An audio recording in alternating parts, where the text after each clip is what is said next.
पुढचा धडा आहे तुमचा रिफ्रॅक्शन ऑफ लाईट. हा आपण घेत आहोत रिफ्रॅक्शन ऑफ लाईट. त्यात आपल्याला शिकायचं आहे की what is refraction of light, what are the laws of refraction, refractive index and dispersion of light. Chapter आहे तुमचा. या चॅप्टर मध्ये पूर्ण वर्ड टू वर्ड आपण घेणार नाही आहोत. आपण धडा तुमचा महत्वाचे टॉपिक्स यातले जेवढे आहेत तेवढं आपण घेणार आहोत. वर्ड टू वर्ड आपला धडा घेणार नाही आहोत. It's not necessary also. प्रकाशाचे अपवर्तन. अपवर्तन म्हणजे काय, अपवर्तनांक म्हणजे काय, अपवर्तनाचे नियम काय आहेत आणि प्रकाशाचे अपस्करण म्हणजे काय. सो थोडक्यात एक लक्ष द्या की अपवर्तनाचा अर्थच काय होतो की जेव्हा प्रकाश एका माध्यमातून दुसऱ्या माध्यमामध्ये प्रवेश करतो. समजलं. whenever the light travels from one medium to another medium, it is known as refraction of light. The reflection कधी असतं, प्रकाशाचे परावर्तन कधी असतं, when there is no change in the medium. लक्षात घ्या, जेव्हा मीडियम बदलत नाही, माध्यम बदलत नाही, त्याला आपण प्रकाशाचे अपवर्तन म्हणतो किंवा रिफ्लेक्शन ऑफ लाईट म्हणतो. गेटिंग? तो थोडासा डिफरन्स तुम्हाला समजला पाहिजे. नाउ स्टार्ट करूया. So we have seen that generally light travels in a straight line. Straight line. लक्षात ठेवा, आपल्या सर्वांना माहित आहे की light travels in a straight line. Because of this, if an opaque object lies in its path, opaque चा अर्थ काय होतो, अपारदर्शक. Okay, opaque is a substance through which a light cannot pass through. समजलं. एक्झाम्पल लाकूड आहे तुमचं, example लाकूड आहे, कापडे आहेत, एव्हरीथिंग. आणि ट्रान्सपरंट म्हणजे तुम्हाला माहित आहे the light can pass through that medium. So काय होतं, a shadow of the object is form. काय तयार होतं त्या ठिकाणी, शॅडो तयार होते, सावली तयार होते. हे आपल्याला माहित आहे, वेगळं काही नाही. We have also seen in previous classes how these shadows change due to the change in relative positions of the source of light and object. सर्वांना माहित आहे, जेव्हा सकाळ सकाळ सूर्य उगवतो तेव्हा तुम्ही जर सूर्यप्रकाश, तुमची शॅडो बरीच लांब पडते, तुमची जी सावली असते लांब सावली पडते. पण जसं सूर्य डोक्यावर येतो तुमची सावली सुद्धा कमी कमी होत जाते. आणि जेव्हा बरोबर 12 वाजतात दुपारचे, त्यावेळेस तुमची सावली किती बरोबर तुमच्या पायाखाली येते कधी कधी.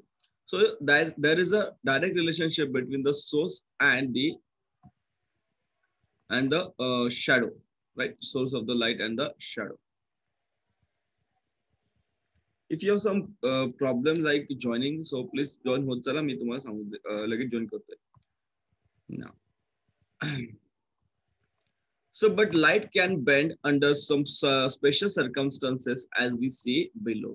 हा जो प्रकाश आहे, हा प्रकाश कधी कधी काय होतो, बेंड होऊ शकतो. म्हणजे काय, सरळ न जाता तो त्याचा पाथ चेंज करू शकतो. It can change its path. That is known as the refraction of light. ते आपण या ठिकाणी शिकणार आहोत. खूप इंटरेस्टिंग आहे. थोडंसं बोर वाटेल बिकॉज फिजिक्सचा चॅप्टर आहे आणि फिजिक्स जनरल नाही डोक्यात जात. I will try to simplify it as possible. Guys लक्ष द्या. साधारणपणे आपल्याला सर्वांना माहित आहे की प्रकाश हा सरळ रेषेत प्रवास करतो. यामुळे प्रकाशाच्या मार्गात जर एखादी अपारदर्शक वस्तू आली तर त्याची छाया निर्माण होते, सावली निर्माण होते. निर्माण झालेल्या छाया स्रोताच्या सापेक्ष असलेल्या वस्तूच्या स्थानामुळे अशा बदलतात, हे तुम्ही शिकलेले आहात. सर्वांना माहित आहे. तुम्ही बघा, किंवा समजा लाईट वगैरे गेली घरामध्ये तर तुम्ही ते छोटी टॉर्च चालू करता आणि बोटांनी असे काहीतरी खेळ खेळता. तुम्हाला माहिती तुमचा हात किती मोठा, त्याच्या हाताची सावली फार मोठी तुम्हाला तिथे पाहायला मिळते. हे सर्व तुम्ही अनुभवलेलं आहे, परंतु एवढा आपण त्याचा अभ्यासाच्या दृष्टीने कधी विचार करत नाही. परंतु काय होतं, कधी कधी विशिष्ट परिस्थितीमध्ये प्रकाश किरण वाकू शकतात, बेंड होऊ शकतात. हे तुम्हाला या ठिकाणी शिकायचं आहे. आणि जो कन्सेप्ट आहे त्या कन्सेप्टला म्हणतात प्रकाशाचे अपवर्तन, रिफ्रॅक्शन ऑफ लाईट. लक्षात घ्या, या कन्सेप्टमध्ये तुम्हाला एवढं समजायचं आहे की there is change in the medium. बरोबर. प्रकाशाचं जे काही माध्यम आहे, प्रकाश माध्यम ज्या माध्यमातून प्रकाश प्रवास करतं ते माध्यम बदलतं. माध्यम 3 प्रकारचे आहेत, तुम्हाला माहिती आहेत. Solid, liquid and gases. बरोबर. स्थायू, द्रव आणि वायू. आता स्थायूचे पण वेगळे प्रकार आहेत, जसं काच आहे, काचेतून प्रकाश किरण गेल्यानंतर काय वेगळा फरक पडतो किंवा काय वगैरे.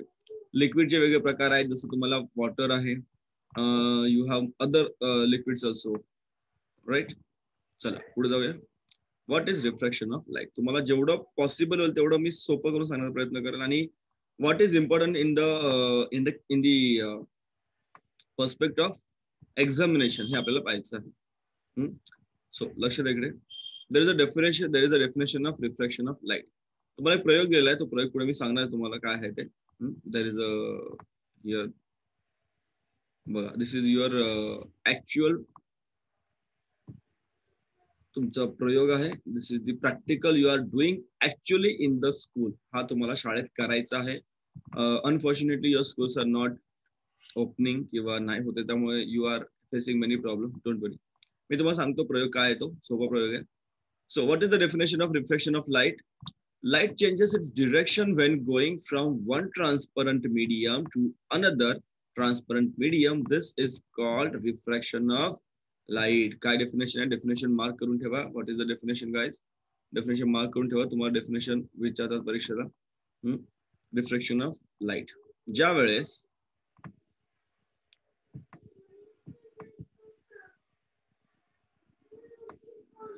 प्रकाश एका पारदर्शक माध्यमातून दुसऱ्या पारदर्शक माध्यमात जाताना त्याची मार्गक्रमणाची जी दिशा असते ती बदलते, यालाच आपण काय म्हणतो? प्रकाशाचे अपवर्तन असे म्हणतात. लक्षात घ्या, प्रकाशाचे अपवर्तन असे म्हणतात. समजलं? प्रकाशाचे अपवर्तन, रिफ्लेक्शन ऑफ लाईट. माध्यम बदललंय. एक जे पारदर्शक माध्यम आहे त्या पारदर्शक माध्यमातून दुसऱ्या पारदर्शक माध्यमात जात आहे. हा प्रयोग आहे. मी तुम्हाला सोपा करून सांगतो, जेवढं होईल तेवढं तुम्हाला लक्ष द्या. तुम्हाला काय करायचं इथे, मी मराठीत सांगतो आणि इंग्लिशमध्ये पण एक्सप्लेन करतो. Don't worry. सो आधी इंग्लिशमध्ये जाऊया आपण, नंतर मराठीत जाऊया. See what you need to do guys for this, and this is the actual practical you are doing or you will do in your school. कारण हे काही क्लासमध्ये आपल्याकडे एवढे काही अवेलेबल नाहीये, but don't worry.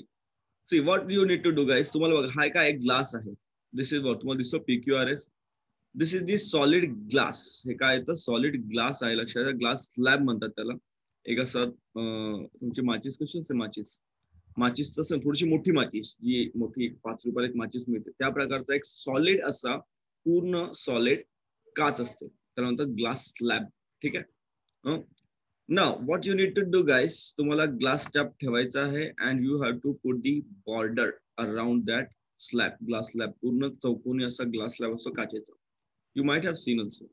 Then you have to put AB काय आहे तर you have to put 2 pins. या पिन आहेत, सेफ्टी पिन नाही तर ज्या तुमच्या रेग्युलर पिन्स असतात त्या पिन आहेत, टाचण्या म्हणतो आपण त्याला. A and B ठेवलं. आता AB सॉरी एक मिनिट, इथे A घ्या and here put B, right? Then you have to see from this side. तुम्हाला या ठिकाणी बघायचंय, बरोबर, एकदम हॉरिझॉन्टली बघायचंय. अँड या AB ला बरोबर सरळ येतील अशा तुम्हाला आणखी 2 पिन या ठिकाणी टोचायचे आहेत. That is C and D. ठीक आहे. नंतर तुमचं पूर्ण जे काही असेंब्ली आहे ती काढून टाका आणि मग मार्क करा. You will get that. हे इथपर्यंत मार्क करा अँड हे इथून मार्क करा. तुम्हाला हे डायरेक्टली असं कळणार नाही, but try to understand guys. मी तुम्हाला क्लासमध्ये समजून आणखी चांगल्या प्रकारे सांगेल हे प्रयोग कसा करायचा, बट डोंट वरी, ट्राय ना. हे नंतर put there is a normal. एक नॉर्मल टाका इथे, त्याला आपण मध्यगा म्हणूया, स्तंभिका मध्यगा. This I is what? I is the angle of incidence, याला म्हणतात अपवर्तन. दिस R is what? Angle of reflection. Now this is I1 and this is E. E is what? Angle of exit किंवा emergence, right? बघा परत सांगतो, same आहे, बाकी काही नाहीये. तर इथे तुम्ही काय करणार आहात, या प्रयोगात तुम्हाला एवढं लक्ष द्यायचं आहे की इथे येणारे किरण इथपर्यंत आल्यानंतर बघा, आता इथपर्यंत काय आहे? There is a air. लक्षात घ्या, इथपर्यंत काय आहे? एअर आहे, हवा आहे. आता इथून जेव्हा हे किरण या दिशेने AB पर्यंत आले, फ्रॉम हिअर, या पॉइंट पासून ते किरण आता कुठे जाणार आहेत? काच या परावर्तक माध्यमात जाणार आहेत. Okay, they are going in a glass and glass is also this transparent medium, but different आहे. एअर आणि ग्लास मध्ये अंतर आहे. So what will happen? हे सरळ जाणार आहेत का बघायचे? नाही. They are not going in a straight path. Straight path जाणार का? नाही. They R bending towards the normal. कुठे ते काय झाले? नॉर्मलला जे आहे तुमची जे काही इथे संबिका वगैरे आहे त्या ठिकाणी ते बेंड झालेले आहेत ना. इथून ते इथपर्यंत सरळ आले. आता बघा इथपर्यंत आले, इथून बेंड झाले. ते actually they should go in this way, असे ते जायला पाहिजे, पण तसे गेले का ते? नाही. मग इथे आल्यानंतर there is the angle made to the normal, that is R.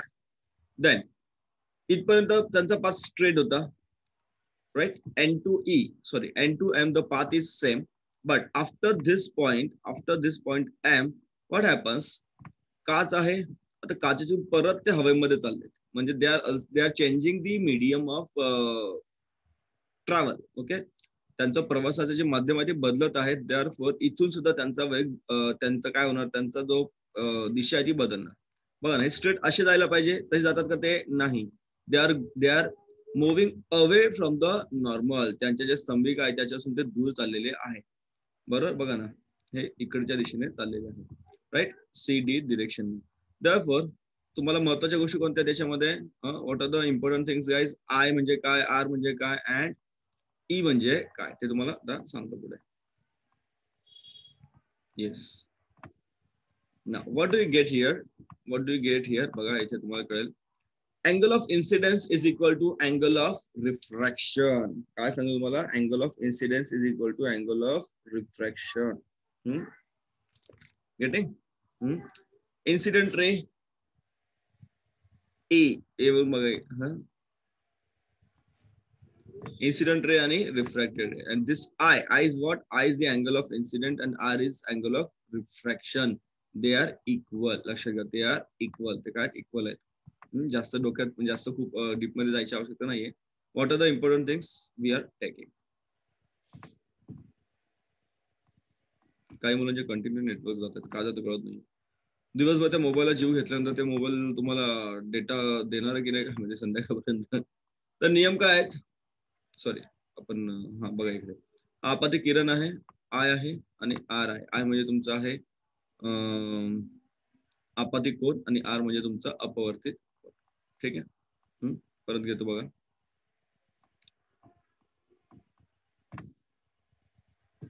थोडस फास्ट जातो मी, कारण काय होतं की धडा ऍक्च्युली कठीण आहे आणि जेवढं महत्वाचं आहे तेवढं आपण पाहतो. So first, incident ray and refracted ray at a point of incidence and are on the opposite sides of the normal to the surface of the slab at that point, that is CD. Lakshya diya. This CD is what? It is the normal. And AC is incident ray, and DB are what? They are the refracted rays. They are on the opposite side. Lakshya diya, कुठे आहेत ते? Opposite sides of the normal. Opposite sides of the normal. बघा ना इकडे. Left hand side and it is right hand side. डावी बाजू उजवी बाजू. Getting? That is number 1 law. ठीक है? The three, that is incident ray, refracted ray and the normal are in the same plane. Plane एकच आहे. Incident ray, normal, refracted ray, they are on the same plane. Plane बदलत नाहीये, प्रतल बदलत नाही. For a given pair of media, here air and glass. लक्षात घ्या, here the media is what? Air and glass. लक्षात घ्या, air, हवा, glass, काच. The ratio of sin I upon sin R is a constant. लक्षात घ्या, हा जो रेशो काढला आपण, साइनचा फॉर्म्युला तुम्हाला माहिती आहे. साइन आय, ट्रिग्नोमेट्री ऑलरेडी तुम्ही शिकलेला आहात 9वीला आणि 10वीला पण आहे, मी तुम्हाला घेणार आहे. Sine I upon sine R हा जो रेशो काढला आपण, if we find the ratio of sine I upon sine R, this ratio is constant. This ratio is constant. Ratio कैसा constant है. Here I is what? I is the angle of incident and R is what? R is the angle of refraction. थोड्याशा term आहेत काही ज्या तुम्हाला थोड्या लक्षात ठेवायच्या आहेत. हा चॅप्टर ऍक्च्युली तुम्हाला थोडंसं कठीण वाटेल. बघा, तर आपाती किरण, अपवर्तित किरण बिंदूपाशी, कोणत्या बिंदूपाशी? N पाशी. हा बघा इथे N आहे. स्तंभिकेच्या विरुद्ध बाजूला असतात. कशा असतात? विरुद्ध बाजूला. तिन्ही ते एकाच प्रतलामध्ये असतात. ठीक आहे. AC आपत्ती किरण आहे, तुमचा NB अपवर्तित किरण आहे आणि CD काय आहे? स्तंभिका आहे. समजतंय? आणि जर आपण हे जे हवा आणि काच हे जर माध्यमाच्या जोडीचा विचार केला तर साइन आय आणि साइन आर यांचं जे गुणोत्तर आहे ते गुणोत्तर तुम्हाला कसं मिळेल? स्थिर मिळेल. त्याला म्हणतात अपवर्तनांक. काय म्हणतात त्याला? अपवर्तनांक, refractive index. What it is called? It is called as refractive index. Getting? Refractive index, अपवर्तनांक. So what is refractive index? Refractive index is the ratio of sin I upon sin R and which is constant. समजलं? N is called the refractive index of the second medium with respect to first medium. Okay, second medium with respect to first medium. So here first medium is air and second medium is glass. लक्षात घ्या, बरोबर की नाही. I air मध्ये आहे आणि R कुठे घेतला आपण, डायग्राम बघितला, we can understand that it is in the glass, that is the second medium. This second law is also known as Snell's law. Snell was the scientist, Snell शास्त्रज्ञ होता, त्याचा लॉ आहे हा Snell's law. A ray incident along the normal I is equal to 0 goes forward in the same direction, right? जर 0 असेल तर तो पूर्णपणे पुढे निघून जाणार. समजलं? So refractive index depends upon the velocity of light in the medium. कशावरून होतो? Velocity of light. The change in the direction of light rays while entering the different media is different. It is related to the refractive index of the medium. लक्षात घ्या, प्रत्येक ठिकाणी वेगवेगळे हे काय असणार, चेंजेस असणार. तुम्हाला सांगितलं की every it depends. Refractive index तुमचा वेगवेगळा असू शकतो. गेटिंग? पूर्ण वाचत नाही मी, इम्पॉर्टंट पॉइंट्स तुम्हाला कव्हर अप करतोय. प्रकाश किरण वेगवेगळ्या माध्यमात शिरताना प्रकाशाच्या दिशेतील बदलाचे प्रमाण वेगवेगळे असते. लक्षात घ्या, ते माध्यमाच्या अपवर्तनांकाशी संबंधित असतात. अपवर्तनांक काय? साइन आय छेदात साइन आर बरोबर स्थिरांक जो एन, ज्याला अपवर्तनांक म्हणतात त्याला स्नेलचा नियम असेही म्हणतात. काय म्हणतात? स्नेलचा नियम. आणि जर आय शून्य असेल तर आर सुद्धा शून्य असणार. आय आणि आर हे सारखे असतात. एकाच माध्यमासाठी वेगवेगळ्या रंगांच्या प्रकाश किरणांसाठी अपवर्तनांक वेगवेगळा असतो. काही माध्यमांचे निर्वाताच्या संदर्भातील अपवर्तनांक पुढील सारणी तुम्हाला दिलेले आहे, पुढे आहेत. निर्वाताच्या संदर्भात असलेल्या अपवर्तनांकाला निरपेक्ष अपवर्तनांक असे म्हणतात. काय म्हणतात? निरपेक्ष अपवर्तनांक. माध्यमातील प्रकाशाच्या वेगावर काय असतो? अपवर्तनांक तुमचा अवलंबून असतो. समजतंय? काही टर्म्स आहेत, थोडस जरा डोक्याच्या वरून जातील, फिजिकल टर्म्स आहेत बघा. तुम्हाला सोप्या भाषेत सांगण्याचा प्रयत्न मी करतोय. And it is not like that की I am talking totally in your language, English language. So I am trying to make it easy for you guys. So substance एअरचा रिफ्रॅक्टिव्ह इंडेक्स तुम्हाला दिसतोय 1.0003. आईसचा रिफ्रॅक्टिव्ह इंडेक्स आहे 1.31. Water 1.33, alcohol 1.36, kerosene 1.39. Now तुम्हाला कळलं असेल की what is refractive index. It is the sine I upon sine R. Fused quartz असेल 1.46, turpentine oil 1.47, benzene 1.50, crown glass 1.52. Generally तुम्हाला हे आहे, हे वापरतो आपण 1. रॉक सॉल्ट असेल it is 1.54. Then carbon disulfide 1.63, dense flint glass 1.66, ruby 1.76, sapphire 1.76 and diamond is 2.42. Now तुम्हाला जो ऍक्च्युअली जो प्रयोग असतो ना, तो प्रयोगात तुम्हाला काय करायचं असतं? तुम्हाला प्रयोग असा करायचा असतो की you have to find out this ratio. तुम्हाला रेशो फाइंड आउट करायचा. तुम्हाला आय काढायचा असतो, आर काढायचा असतो, त्याचा रेशो घ्यायचा आणि you have to show that this ratio is generally equal to or approximately equal to 1.5. लक्षात घ्या, हा तुमचा ऍक्च्युअल प्रयोग आहे. whenever you will perform this in your school, शाळेत जेव्हा तुम्ही कराल त्यावेळेस. सॉरी गाईज, माध्यम काय आहे आणि त्याचा अपवर्तनांक काय हा आपण या ठिकाणी पाहत आहोत. तर माध्यम आहे हवा. हवेचा अपवर्तनांक आहे 1.0003. बर्फ आहे 1.31, पाणी आहे 1.33, अल्कोहोल आहे 1.36, केरोसिन आहे 1.39, फ्युज्ड कॉर्ड्स आहे 1.46, 1.46, टर्पेंटाइन ऑइल 1.47, बेन्झीन 1.50, क्राउन काच हे आपल्याला आहे 1.52, खनिज मीठ आहे 1.54, कार्बन डायसल्फाइड आहे 1.63, घन फ्लिंट काच आहे 1.66, माणिक किंवा लाल रत्न ज्याला म्हणतात त्याचा आहे अपवर्तनांक 1.76, नीलम रत्न आहे 1.76 सेम आणि हिरा आहे 2.42. समजतंय? ठीक आहे, चला पुढे जाऊया.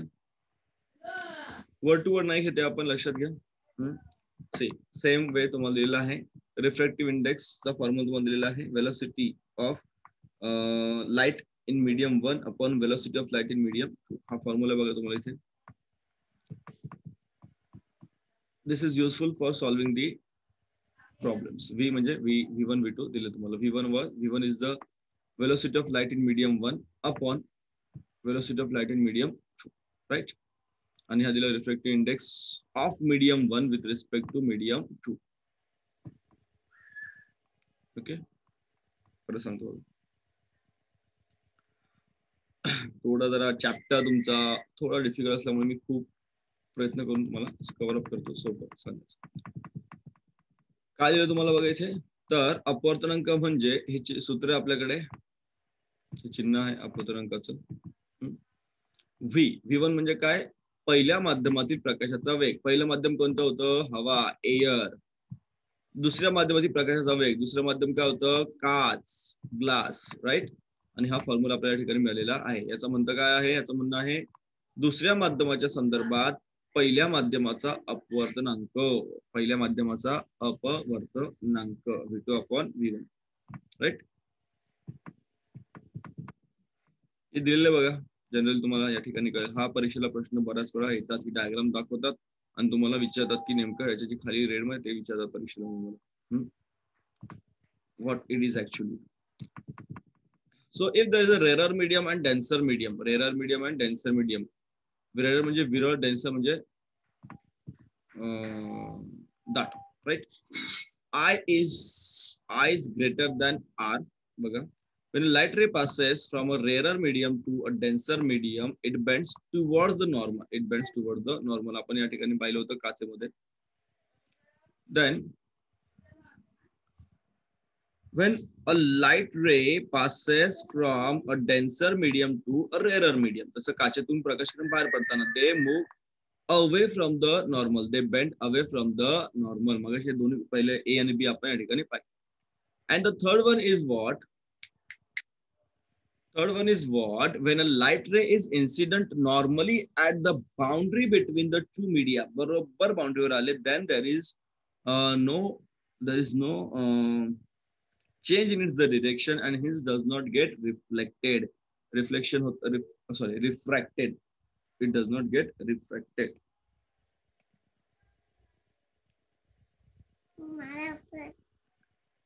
It does not get refracted. समजतंय? सो क्वेश्चन एकदम इझी आहे, असं खूप कठीण असं नाहीये. विरल माध्यम, घन माध्यम मगाशी बघितलं आपण. जेव्हा प्रकाश किरणे विरल माध्यमातून घन माध्यम येते तेव्हा ते कुठे जातं, स्तंभिकेकडे झुकतो. लक्षात द्या, तो कुठे झुकतो, स्तंभिकेकडे झुकतो. ज्यावेळेस याच्या विरुद्ध स्थिती, ज्यावेळेस विरुद्ध स्थिती काय असते तर घन माध्यमातून विरल माध्यमात जेव्हा प्रकाश किरणे येतात तेव्हा ते काय होतात, स्तंभिकेपासून दूर जातात. मगाच्या आकृतीमध्ये आपण पाहिले या दोन्ही गोष्टी. आणि तिसरी गोष्ट आपली नाही पाहिली कारण हे सरळ आहे. जेव्हा प्रकाश किरण एका माध्यमातून दुसऱ्या माध्यमात प्रवेश करत असताना माध्यमाच्या सीमेवर लंबरूप असेल तर त्याच्या डिरेक्शन चेंज होत नाही, त्याची दिशा बदलत नाही आणि अपवर्तन सुद्धा होत नाही. लक्षात घ्या. या 2-3 गोष्टी आपण या ठिकाणी पाहिलेल्या आहेत. पुढे जाऊया. नाव ट्विंकलिंग ऑफ स्टार्स, तारे कसे चमकतात. त्याचबरोबर तुम्हाला इथे मिराज पण दाखवलेला आहे. येस, मृगजळ आहे. हे सगळं तुमचे जे आहेत ना, हे सगळे ऍटमॉस्फेरिक इफेक्ट्स आहेत. रिफ्रॅक्शन ऑफ लाईट, लक्षात घ्या, रिफ्रॅक्शन ऑफ लाईट. आणि नॉट ओनली रिफ्रॅक्शन, बाकीचे फिनॉमिना या ठिकाणी तुम्हाला येतात. त्यामुळे सर्व एक एक पाहूया. इव्हन तुम्हाला सर्वांना माहिती असेल रेनबो फॉर्मेशन, बरोबर की नाही. रेनबो फॉर्मेशन कसं होतं हे पण तुम्हाला या ठिकाणी कळेल की, आणि हे डायग्राम पण परीक्षेला विचारतात. इंद्रधनुष्य कसं तयार होतं. चलो एक घेऊया आपण. सो लोकल ऍटमॉस्फेरिक बघा, have you seen the mirage. Mirage तुम्ही पाहिलं की नाही मला माहित नाही. इफ तुम्ही पाहिलं की नाही माहित नाही, पण मिराज जर पाहिलं असेल, विच इज अन इल्युजन. लक्षात घ्या, काय तर इल्युजन आहे, नसतं काही तिथे तसं, पण आपल्याला असं वाटतं इथे काहीतरी आहे. It is which is the illusion of appearance of water on a hot road or in a desert. तुम्ही कधी जर गेला सर रस्त्याने प्रवास करताना आणि जर ड्रायव्हरच्या बाजूला बसलात, तुम्हाला असं वाटेल की आपल्या समोर पाणी पाणी पाणी करून दिसतं, पण जसं जर तुम्ही जवळ जात तसं पाणी नसतं तिथे. Okay, that is the illusion. Have you seen that the objects beyond and above the holy fire appear to be shaking? हे तर पाहिलं असेल, आग जळत असते, त्या आगीतून जर तुम्ही पलीकडचं काय पाहिलं आगीत, तुम्हाला ती वस्तू हलताना दिसते. ती हलत असते का नाही. Local atmospheric conditions affect the refraction of light in some extent. To some extent. In both the example above, the air near the hot road or desert surface and near the holy flames is hot and hence rarer than the air above it. The refractive index of air keeps on increasing as we go to increasing heights. In the first case above, the direction of light rays coming from a distance keeps changing according to the laws of refraction. लक्षात घ्या. काय होतं बघा. हे phenomena आपण पाहतो, परंतु एवढा आपण त्याचा सायंटिफिकली विचार करत नाही. ताऱ्यांचे लुकलुकणे आपण पाहणार आहोत आणि त्याच आधी तुम्हाला इथे मृगजळ पाहायला मिळेल. आभास रस्त्यावर उन्हाळ्यामध्ये रस्त्यावर किंवा वाळवंटात पाणी साचल्याचा आभास मृगजळ तुम्हाला झाला आहे का? आता हे तर आपल्याकडे कॉमन आहे, परंतु मला वाटत नाही कोणी वाळवंटात तुम्ही जाऊन आले असेल. गेलं असेल तर गुड, व्हेरी गुड, तुम्हाला पाहायला मिळेल. होळीच्या वेळी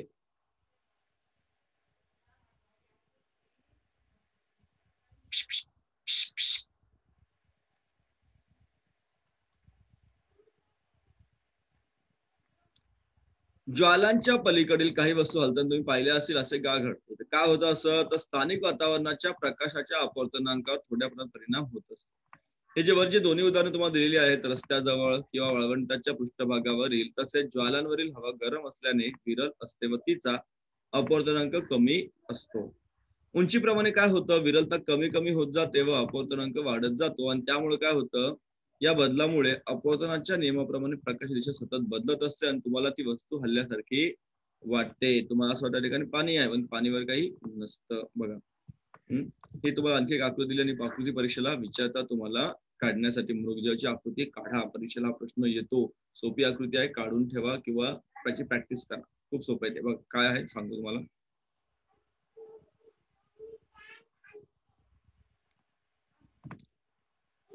The light rays coming from a distant object appear to be coming from a image of the object inside the ground as shown in the figure 6.5, which is the mirage, right? Which is the mirage. Here, hot air, hot surface, या ठिकाणी cold air आहे, right? Actually तुमचं जो हे बघा इथपर्यंतच आहे. झाड हे एवढंच आहे. This is the ground level, बरोबर. बट व्हॉट यू सी तुम्हाला असं वाटतं झाड इथपर्यंत आहे, right. That is because of the hot surface. In the second example, direction of light rays coming from the object beyond the holy fire changes due to changing refractive index of the fire. Thus the object appear to be moving. तुम्हाला काय वाटतं? ते object फिरत आहे, हलत आहे वगैरे वगैरे. Getting? Same is applicable to twinkling of stars. बघा,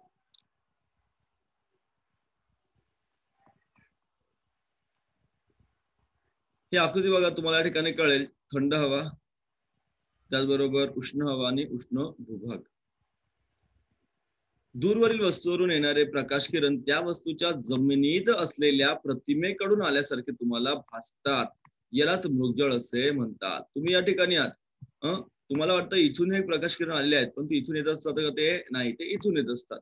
मग यालाच काय म्हणतो आपण? मृगजळ असे म्हणतो. दुसऱ्या उदाहरणात म्हणजे जे काय आपण उदाहरण पाहिलं आगीचं, या उदाहरणामध्ये बदलत्या अपवर्तनांकामुळे बदलणाऱ्या प्रकाशाच्या किरणांच्या दिशेमुळे होळीच्या ज्वालांच्या पलीकडील वस्तूची स्थिती बदलल्याचा म्हणजे वस्तू हल्ल्याचा तुम्हाला भास होत असतो. हेच आहे. हे तुम्हाला कशासाठी आहे तर ट्विंकलिंग ऑफ स्टार्स. लक्षात घ्या.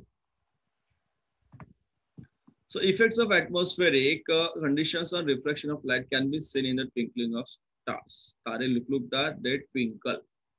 So stars are self-luminous and can be seen at night in the absence of sunlight.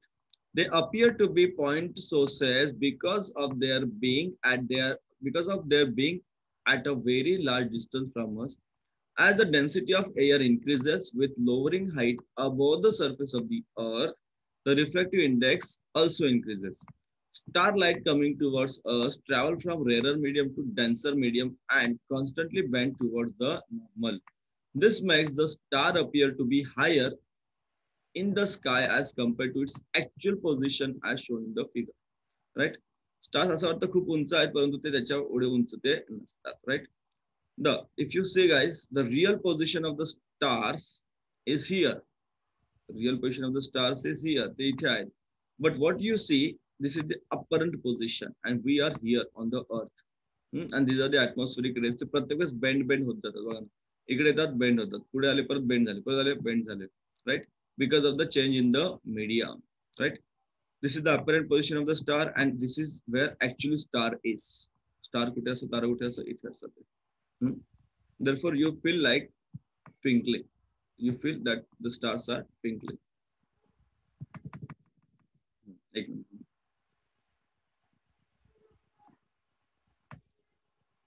ताऱ्यांचे लुकलुकणे कसं आहे बघा. तारे स्वयंप्रकाशित असल्याने ते चमकतात आणि सूर्यप्रकाश नसल्याने रात्री आपल्याला ते दिसतात. लक्षात घ्या. असं काही नाहीये की तारे दिवसा नसतात. तारे दिवसा असतात, पण ते दिसतात कधी, फक्त रात्री. लक्षात ठेवा. नाही तर तुम्ही म्हणाल की सर तारे रात्रीच येतात. नाही.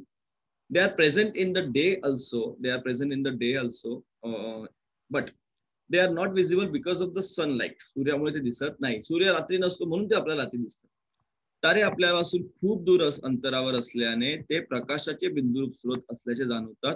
वातावरणातील हवेचा अपवर्तनांक जमिनीकडे येताना वाढत जातो. कारण काय? हवेची घनता वाढत जाते. वातावरणातून प्रकाशाचे अपवर्तन होताना तारका प्रकाश स्तंभीकडे झुकल्यामुळे तुम्हाला काय वाटतं, तारा आहे त्याच्यापासून आपल्याला दूर दिसतो. तारा आहे असं आपल्याला तो थोडासा उंचीवर, दूर म्हणजे थोडासा उंचीवर असलेला भासतो आपल्याला. दिसतंय बघ. तर इथे तारा तुमचा इथे आहे, परंतु जिथे जेव्हा तो येतो इथून परत तो बेंड झाला स्तंभीकडे, परत परत परत असं इथपर्यंत आला. तुम्हाला वाटतं तारा इथे आहे. कुठे आहे? या ठिकाणी. तारा तिथे असतो का? तर ताऱ्याची आभासी स्थिती आणि हा या ठिकाणी असतो तारा, आणि अपवर्तनांक वाढत जातो. ठीक.